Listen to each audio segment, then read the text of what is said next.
says the war on drugs is clearly not working. You walk down any alleyway, you're going to see somebody who's injecting this stuff into themselves. So either we just arrest them and think that's going to solve the problem, which hasn't worked for 40 years, or you accept that it is happening and it should happen in a much more clean, medically supervised scenario that can actually help somebody in their journey, hopefully towards recovery, but certainly will ensure that they won't die. Around 70 sheep have died as a result of a dog attack on a farm over Christmas. It happened in Laura in County Tipperary. Farmers are calling for an emergency meeting of ministers to deal with the problem. The IFA's Kevin Comiskey says there are regular attacks. Horrendous, and it basically has to stop. I'm getting calls on a weekly basis, daily basis, if not on a weekly basis as well. That goes under the radar. 2, 7, 5 sheep killed, here and there right through the country. But when it's larger numbers than that, it seems to obviously get more attention. And that's your news update at 7:02. News Talk weather. Thanks to Ryanair. No weekend plans? We'll fix that with flights to Barcelona, Lisbon or Madrid. It'll be blustery tonight with fresh to strong southwesterly winds. Rain clearing to scattered showers early on with lows of 5 Celsius. Now it's 10 degrees and you're up to date on News Talk. The Newsround on Off the Ball. With Gillette, in association with Movember. Effortless shave, magnificent mo. This is News Talk. Folks, you're welcome. We feel the pain, everyone. We feel the pain. You are back at work and there is no denying it now. So come and escape into the warm embrace of live Premier League commentary of a Tuesday, no less. Not our usual shtick, but somehow we have the rights to Manchester United Bournemouth on a Tuesday from Old Trafford and we're bloody going to follow through. Nathan Murphy, Kenny Cunningham will be on duty. 53106 text number. We are at Off the Ball on Twitter. Michael McCarthy. Good to see you, Michael. Oh, jeez, it's great to see you. We really are back. I miss you so much over these Christmas weeks. You didn't reach out once. I did. You did, sorry. That's not true. Well, Arthur kind of did it and we sort of joined in and said Happy Christmas, Yeah. He's nicer than us. Yes, classier sort. So I was reading just today, Luke Edwards was writing about Eddie Howe's greatness, and it was just one of those pieces where, a source said this, source says that. Basically everything Eddie does is amazing, So, for instance, like a source close to him, I wish we all had sources like this. Eddie loves being Newcastle manager. Eddie loves being Newcastle manager, but it comes with sacrifices. He doesn't spend a lot of time with his family. He's working virtually every hour he's awake. There's no respite, no break, no downtime. The remarkable thing is, he wouldn't want it any other way. He chooses to work like this, end quote. So, don't call me a hero. Eddie, of course, starts his day at 6 a.m, naturally, with a gym session, naturally. It goes on in this way. One of the more interesting, less cliched aspects of the Eddie Howe tribute is he has committed every single training session to digital. So if he's thinking how to prepare a team for a 4-2-3-1 opposition low block and how do we retain possession against them, he can just go on to his various training sessions going back decades, search it in, get it. That was kind of unusual. But then we were very much back to the cliched stuff. So, he rarely criticises individuals, especially not in front of the group. However, he has steel. If you undermine him, you will be out, said another close source. So it goes on. In effect, it's a Eddie Howe can do no wrong piece. And I thought, God, there's going to be no stopping Eddie Howe here. Until I saw a story from Marca just this afternoon. Right. A delicious twist in the Eddie Howe story. With hindsight. It is delicious. If Newcastle finish top 4, as looks increasingly likely, I think we can say, Marca report that should they make the Champions League, guess which fellow Saudi PIF fan, guess it was a clause in his brand new contract allowing him to go on loan to Newcastle should they make the Champions League next year. Are you serious? Cristiano Ronaldo. But I thought he had done all he had to do in Europe. So Al Nassr, Saudi Arabia, Newcastle, small Venn diagram. This has been picked up everywhere now very quickly. So we'll find out if it's true soon enough. But Marca are reporting that Ronaldo has a loan clause if Newcastle make the Champions League. Oh, wow. That is chef's kiss. and poor Eddie Howe. I know. I know. Good luck running this tight ship now, Eddie. Yeah. When you come Ronaldo, you're not gonna mess up anything. No, just what we need. It's all been going so well. Richie McCormack, come on in. Hello. Happy New Year to you, Joe. Yeah, much like Mick, I was happy enough to dip my toes in the water over the Christmas and actually roll up my sleeves and do some work, unlike some work shy so-and-sos. Like I could mention but won't. People who aren't like Eddie Howe, essentially. Yeah, well, indeed. There are Eddie Howes, and then there are, I presume me is who you're talking about. I said I wouldn't name names, Joe. I don't want to make it awkward. You're the one that's trying to make this awkward. If it's any consolation, just as, my time off began, sickness landed in a big way. So, I wouldn't have been fit to work anyway. It was that kind of Christmas. I think it was that kind of Christmas for a lot of people. I mean, yeah, definitely for the McCarthy household. No, definitely for the McCarthy household. You're talking, I'm outside, I'm talking to off the ball emeritus Ronan Mullen, talking about how sick he was after Christmas. As he's talking to us, Peter Molloy, our brilliant sound engineer, comes over to ask me a question. He had to ask me 5 or 6 times because Pete has no voice. Pete sounds rough. Pete should probably be wearing a mask, but however. Pete sounds like Roddy Collins right now. I'm not sure. Fantastic. I'm not sure if anybody is healthy. I think the whole hey, world Pete. is falling apart. What's wrong with you? Nothing, I'm fine. Are you doing a match today? That's what he asked me. When Pete found out during commentary this evening, he got down on his hands and knees and started crying. Sheer joy. Speaking of match this evening, Richie, bear with us a moment. We should check in with Mr. Nathan Murphy. Hello. Happy New Year, everybody. Happy New Year, everybody. So, who knows why, Nathan, but we're doing Manchester United Bournemouth on a Tuesday. Well, to ease you back in, I knew you'd all be a little bit grumpy of this Tuesday, so let myself and Kenny Cunningham take on the load for you. Well, indeed. So, team news, I presume, has arrived. This is an interesting evening. We will be very much keeping an eye as well on Arsenal against Newcastle, which is 7:45. We have Everton, Brighton, and Leicester against Fulham, also 7:45. Manchester United Bournemouth, the 8 o'clock kickoff. This is Manchester United, who have resumed post World Cup with a 3-0 win against Nottingham Forest on the 27th, and then sleepy Marcus Rashford off the bench to score in their 1-0 win away to Wolves. So suddenly they're fourth with a healthy gap over Spurs Liverpool. If they win this evening, they're 5 ahead of Spurs, 7 ahead of Liverpool, same number of games played.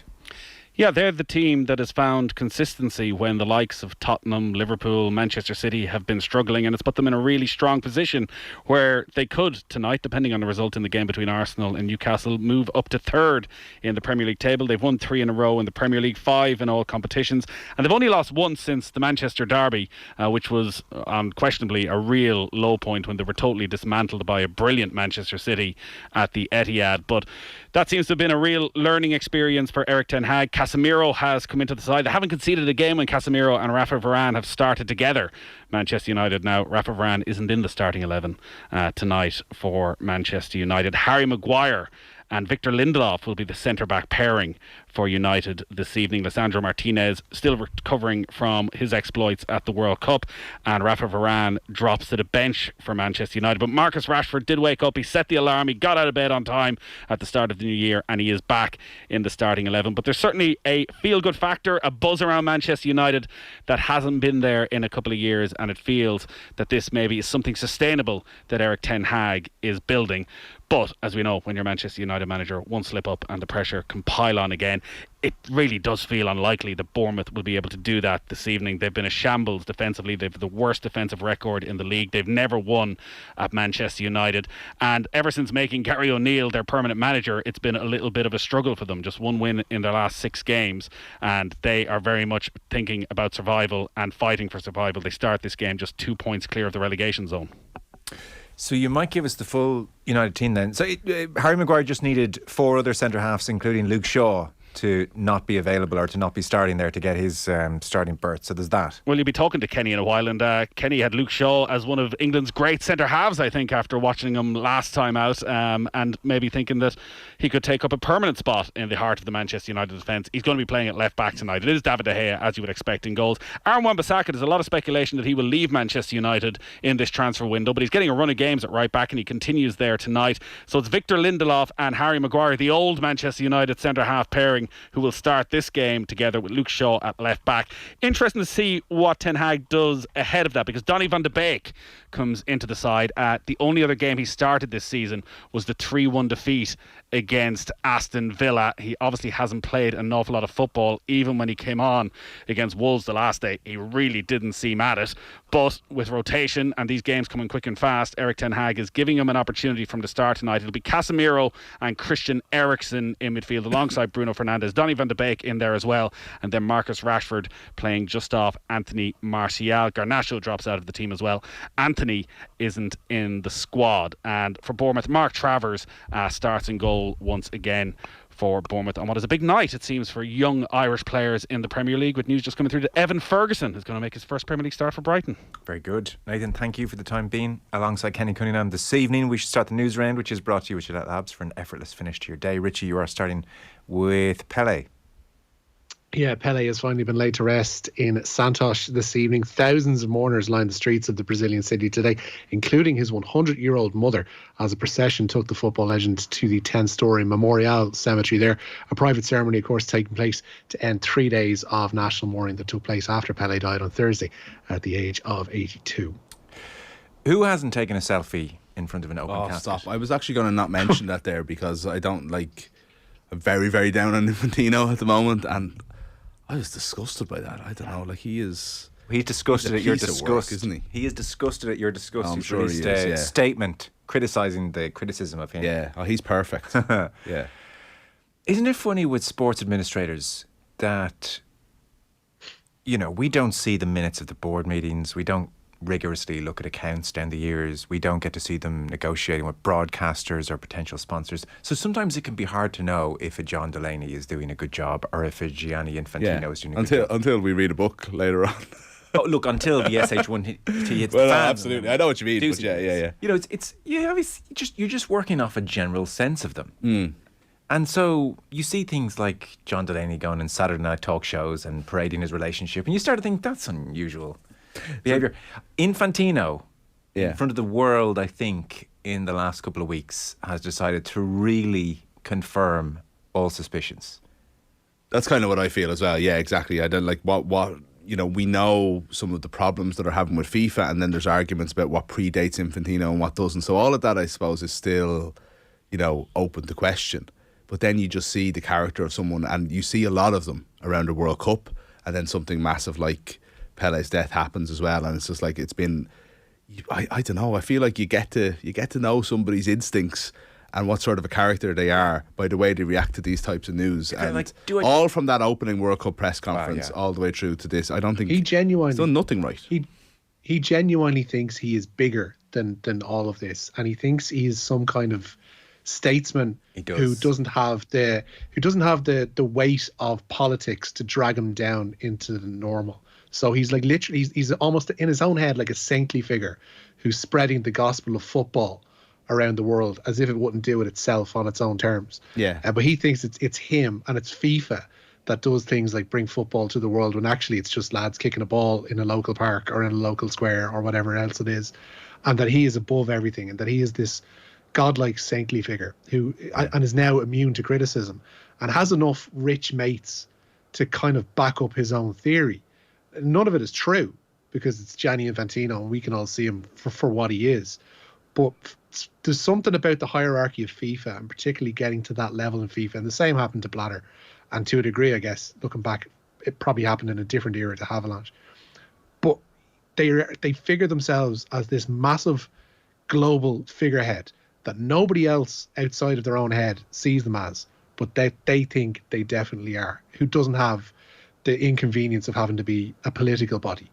They're just this football god. And geez, it's ugly. It's really, really ugly to watch it play out because everybody else sees it except him. Mm. Can we have football administrators that we don't know much about anymore? Seemingly can we just have Gordon Kelly? Do you remember him? Kind of. He used to do the FA Cup draw, ran the FA. Sure, there was loads of problems with him. I didn't know much about him. Graham Kelly. Gordon Kelly was the PFA guy. Maybe that proves your point. Graham Kelly and Bert Millichip. Bert Millichip without any eyes, but managing to make, and see what numbers are on the balls. He did a great croaky voice. Kelly had, and that was all. That was all like we Pete. needed. He sounded like Pete. We get Pete to go, that concludes the draw. Time to be playing the second weekend in January. That's all you needed in your FA, look, and FAI, we haven't had too many of them. Maybe we're heading down that route now. Anonymous, office types, who we don't know much about, because football administration and massive ego are just two things that are just weird together, but seem to be very attractive for some reason. The white runners for the World Cup ceremony, but particularly loud warning sign. That night we ended up having a big fight on here about what was the greatest World Cup final of all time for some reason, as opposed to talking about, that, like, there's loads of things in that, and we argued about the bish and everything else.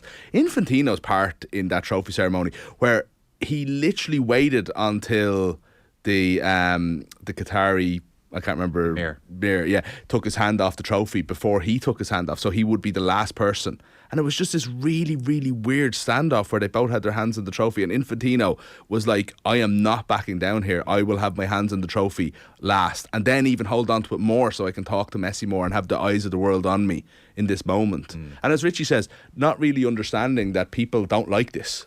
I think, I agree, Richie, totally. I think he does see himself now very much as a global statesman. Yeah. And that he has that stature and is behaving like a megalomaniac. With Instagram. That's the word, yeah. So Nathan alluded to the fact that Evan Ferguson, youngest Republic of Ireland scorer in the Premier League history, is starting this evening. You might bring us through any team news catching your eye, Richie? Yeah, the 17-year-old starting up front for Brighton away to Everton. I guess the big match of the night, apart from our own commentary tonight, of course, is Arsenal's game with Newcastle. 7:45 start to this one at the Emirates. And with team news from there, here's Guy Swindles. Not much by way of team changes for either Arsenal or Newcastle tonight. The Gunners, unsurprisingly, unchanged from the side that won at Brighton, scoring 4 in the process, although Saka and Celeb need to be careful, both one booking away from a ban. As for the Magpies, just the one change from the side helped to a goalless draw by Leeds last time out, as Callum Wilson, with 6 league goals to his name, replaces Chris Wood with just 2. So still no starting place for Alain Saint-Maximin, who has to be happy with a place on the bench. Arsenal-Newcastle at the Emirates. We'll talk to Kenny Cunningham ahead of kick-off in all the games this evening. We'll certainly touch on Arsenal against Newcastle. Eddie and Nketiah coming in seamlessly for Gabriel Jesus. When you saw the Jesus news during the World Cup, you thought, well, that's precisely the kind of injury that might scupper things slightly. Admittedly, he was not in prolific goal-scoring form. He'd scored 5 goals in 14. Had no goal in his last 11 appearances, but his all-round play was generally lauded. He'd had the most touches in the league in the opposition penalty area of any player in the league. He was creating pretty much the most chances as well. And Nketiah has come in, and thus far, I mean, he's always been talked about as a really good finisher, and he's delivered on that front. 11 goals in his last 11 starts at the Emirates. So it's brilliant. If he can keep that going, it will go a long way towards keeping Arsenal trundling along. Are you believing? Yeah, I'm starting Watch him to the other believe. night. Yeah. That Martinelli, Odegaard, Saka kind of like semicircle behind Nketiah or Jesus or whoever it's going to be is fantastic. Yeah. Smith Rowe to come back as well. Yeah, that's what I was going to say. Players get injured now. Like, I do think like, even if it's Smith Rowe is a good player, there's a drop off there from Odegaard. Like, Odegaard is special. I was thinking this, there's an interesting thought on, was it an attitude thing or a development thing, or why did he not make it at Real Madrid? Don't know. Because he's good enough. He is good enough. He's too young to go there in the first place. Yeah, that's it. But by the time he left, he's 22, 23, like he's... It is interesting that they let him go, but I wonder, was it just like that he went in as a superstar and it took a little bit of time for him to develop into the footballer that he actually is, rather than the story I think his of talents, him? Yeah, I think in his talent alone, he probably had enough to be on the fringes of a Real Madrid side, but a 16-year-old in that position at a club that big is probably never going to get the ample opportunities that they need in terms of proper developments. Like, he was just expected to sink or swim. I know they sent him out in a couple of loans, but again, that's going to scupper your progress in terms of how you're being viewed by your native manager at your club. So I just think it's probably too soon for him. It was probably too much too soon. That hampered him for a couple of years, and now you're probably seeing the player that we were always going to see. Yeah. You add into that as well, they've got the guy coming in from Shakhtar Donetsk, by all accounts, Mihajlo Mudryk, who's a bit good too, who can play in that trio behind Nketiah or Jesus, depending on who's starting. That looks like a decent reinforcement if it happens, and if it does, 10-point lead is something else to hang on to, isn't it? For sure. I mean, it's very interesting. I also think it's a very dog-eat-dog club, Real Madrid. Maybe not so much for a Camavinga young I know what you mean, though. Workhorse coming through, but an Odegaard to be the playmaker, I'm not sure your teammates will necessarily. Whereas pave the way. Arteta could be also the perfect coach in this. He's made him captain, he's made him a centre point, and seems to be an arm around the shoulder type coach as well, which maybe someone like that needs. Yeah, he is a joy to watch. So he's been involved in his last 13 games in 12 goals, 7 scored, 5 assists. He is extraordinary at the player moment. of the season so far. Barry says Infantino, the clue's in the name. And Eddie Howe has been asked, naturally enough, on television ahead of kick-off. So Ronaldo, Champions League. Eddie, this is what we're reading. And Eddie, I think sadly for all of us, has said there is no truth in that rumour.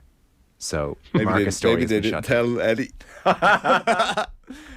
Eddie, congratulations, mate. You've done great. You've got us to Champions League. Really proud of you. Look, there's a new contract on the table for you there if you want it. Now, Ronaldo's coming in. He'll be number 9. He has to start every game. Now, I'm just wondering, what other reinforcements do you want this year, Eddie? We've got a big pot. We can only hope there's a missed call on his phone right now from Amanda Stavely. So Eddie says, no truth in the rumour, or the reporting rather, it was more than rumour. Marca reported that Ronaldo had a clause in his new Al Nassr contract, which should Newcastle qualify for Champions League football next year, would allow Ronaldo to go on loan at Newcastle, which just would have been too good to be true. We'll move on to rugby, Richie, then. So Johnny Sexton, certainly a doubt for the start of the Six Nations. He is, a doubt for the start of Ireland's Six Nations campaign. Leinster confirming today he underwent a procedure on the cheekbone injury sustained in their New Year's Day defeat of Connacht. Ireland begin their Six Nations programme away to Wales in 32 days' time.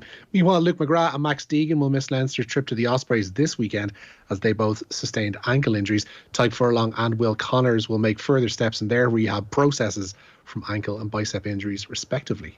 R.G. Snyman? Yeah, there's light at the end of the tunnel regarding R.G. Snyman's injury nightmare at Munster. They say the Springbok lock has returned to field-based rehabilitation and running after more than a year out with a re-ruptured ACL. Snyman's previous return from a year out with the same injury lasted only 3 games. One of his short-term replacements, Kieran McDonald, requires a scan on an arm injury this week.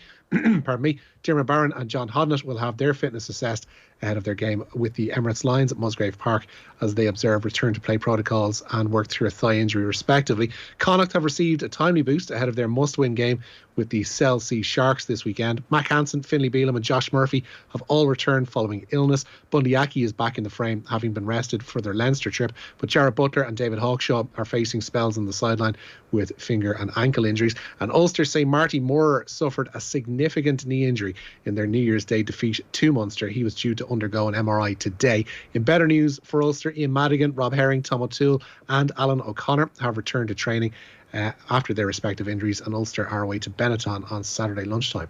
Not being a doctor, obviously, but the physical dent in Johnny Sexton's cheekbone didn't look great, did it? Yeah. Of trouble ahead.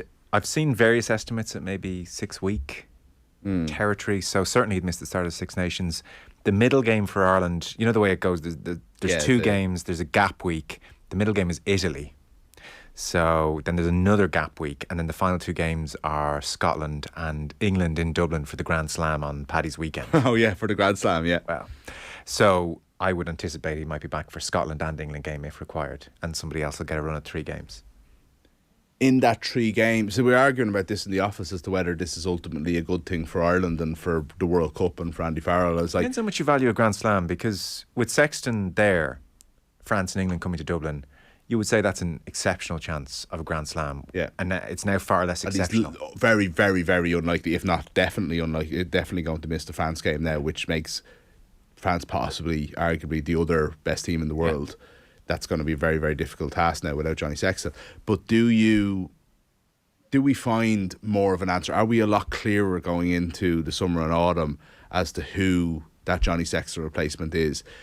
I'd imagine the aim will be to play Joey Carbery all 3 tests, and or 5 if the case may be, depending on Sexton's injury. But it might not happen that way, and I think these things tend to work themselves out when needed. And I wonder, if it might be Crowley or if it might be whoever, somebody puts their name forward and becomes that genuine option for Farrell over the course of these games.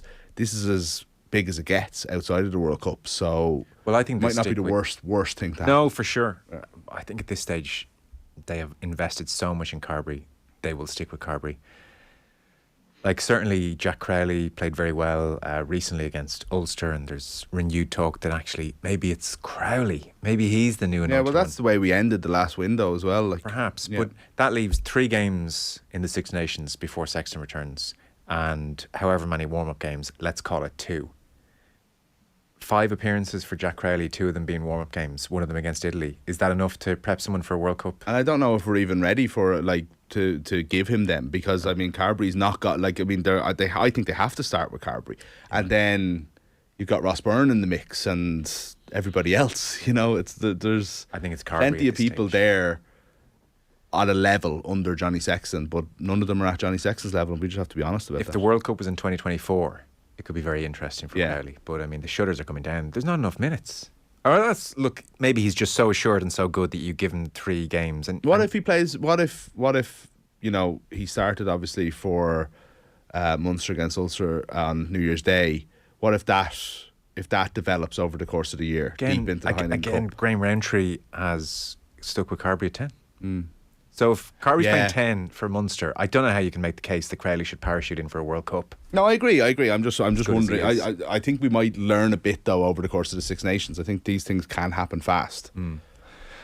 We will push on. Kenny Cunningham about to join us. So the Hull City manager, Liam Rosenure, he's been talking about Mr. Aaron Connolly, the forgotten man. Yeah, Hull City manager Liam Rosenure believes he is the man to get Aaron Connolly's career back on track. The Republic of Ireland striker is expected to join the Championship side on loan until the end of this season. Connolly hasn't played since September, having joined Serie B side Venezia on loan from Brighton in the summer. Rosenure says he knows how Connolly ticks, having known him since he was 16, and he'll likely be plunged straight into action in Hull's FA Cup third round tie with Fulham this weekend. Hull are also poised to sign Crystal Palace starlet Malcolm Ebioe. That would be good if somebody could tap into Connolly and get him back to where he was, for sure. One last story, the snooker bans continue. Yeah, Zhao Xintong and Zhang Jiankang have become the 9th and 10th Chinese players to be suspended as part of an investigation into alleged match fixing. They'll be banned from all competitions until such point that the case is closed. 2021 Masters winner Yan Bing Tao is among the others currently suspended. Okay. Actually, we should mention the darts very finally, Richie, because... Yeah. The 3-time world champion taking on the 2-time runner-up in tonight's final of the PDC World Darts Championship at Alexandra Palace. Michael van Gerwen is looking to seal a first title since 2019, and he's up against the man he faced in his last victory back in that year. He's up against Michael Smith, a 2-time final loser. Action gets underway at Ali Pali at 8:15. The first of 7 sets is going to be crowned champion tonight. Van Gerwen won 6-0 last night. It was a ridiculous one, but as it was like 2-0, 3-0, he started mind games. Very entertaining. He was standing basically right on the edge of where he was allowed to stand behind the Belgian guy whose name escapes me that he was playing, and he was like on the camera, especially. It Dimitri looks Vandenberg, like he is right on his shoulder, and your man was getting really annoyed. He started playing like really slow. He'd stop in the middle of a leg and just kind of count his darts for like 2 minutes. And Van Gerwen just standing looking at the crowd, going, "What's going on here?" And just like towering over him, standing behind. It's just like, you know, you get it all in the darts show. Yeah. Mind games, the whole shebang. Speaking of mind games, sort of.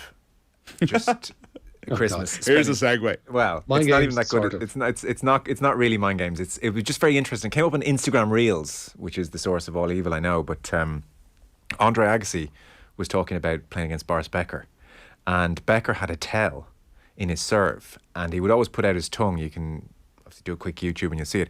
And if his tongue came out in the middle of his mouth, he was going straight up the line. And if he moved his tongue into the corner of his mouth, he was going wide. And Agassi was just making a mockery of Becker's serves every time they played. And Agassi told him about this after they had both retired. And Becker was like, "Your kid." I used to go home to my wife and say, "I swear, I think he knows where I'm going with my serves." Just the most amazing thing. What has this got to do?